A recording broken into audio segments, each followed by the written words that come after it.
pensemos solamente en cada uno de nuestros países, que no estemos aislados, como él lo predicó, y afortunadamente que está teniendo ahorita importantísimos seguidores, como es el presidente Chávez de Venezuela.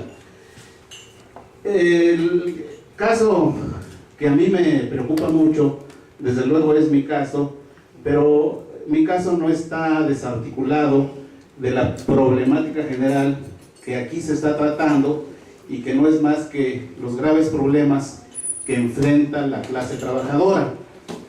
En México, quiero hablar del Poder Judicial porque yo tengo 36 años, toda mi carrera profesional. Soy originario del estado de Oaxaca, de aquí de México.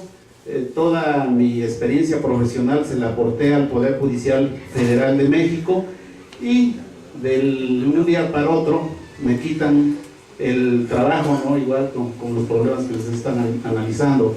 Los trabajadores del Poder Judicial Federal en México prácticamente no tenemos garantías constitucionales porque estamos desligados de las garantías universales que consagra la misma Constitución, y tenemos un apartado aparte que es el apartado B del artículo 123 de la Constitución, donde se coartan, a través de un laberinto legalista, se posterga la efectividad de los derechos, y esto se agrava más con los funcionarios de más alto nivel, como son los jueces, en general jueces federales, los magistrados federales, que también son jueces, y los ministros de la Suprema Corte, que también son jueces, ¿verdad?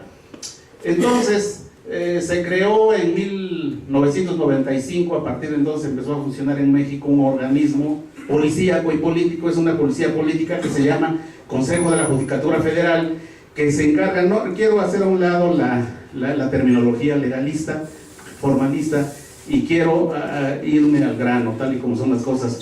Este Consejo de la Judicatura Federal se encarga de vigilar, de perseguir, de torturar a los jueces a través de un laberinto de una gran infraestructura reglamentaria que él mismo ha creado.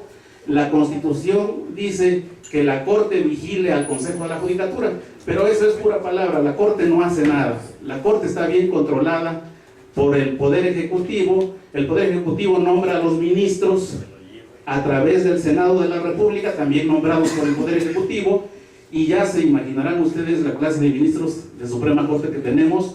No tienen independencia, no tienen autonomía, es decir, son todo lo contrario a lo que dice la Constitución.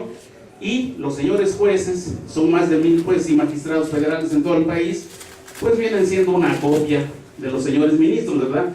Porque Consejo de la Judicatura, policía política, que vigile y controla a los jueces, en contubernio, en mancuerna con la Suprema Corte, pues se encargan de controlar bien a los jueces. La Suprema Corte, a través de los dictados dictatoriales disfrazados de jurisprudencias, porque en todas las resoluciones que dicta la Corte, sistemáticamente establece tesis que pueden ser jurisprudencias obligatorias, y las tienen que aplicar absurdamente incluso los poderes judiciales de los estados, y todos. Si una tesis de la Corte es absurda, y como no es nada raro, los casos han salido a la luz pública, todos los demás funcionarios judiciales tienen que aplicar esos criterios totalmente erróneos, contrarios a la justicia. ¿Por qué? Porque los jueces y magistrados en México, federales, y también el fuero común, no tienen independencia. Sí hay una división de poderes, hay una autonomía, pero es meramente formal, no hay, es pura simulación.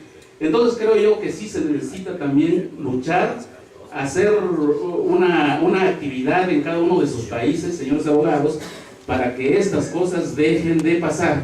Si el Poder Judicial Federal tiene muchas fallas en México, es porque no se cumplen esas garantías judiciales que están establecidas en la Constitución, todo lo referente al aparato del Estado. Y entonces el caso mío surge de esta desastrosa situación. Me corren a mí de un día para otro, me persigue la policía política del régimen, Consejo de la Judicatura. Mi asunto casi ya tiene un año en la Suprema Corte y ni siquiera se han dignado tramitarlo bien. porque por ahí hay unas cuestiones aberrantes que están destacadas en los mismos acuerdos de la Suprema Corte, pero como si nada, ¿verdad? Y entonces, por eso es que estamos denunciando esto. Es todo, señores.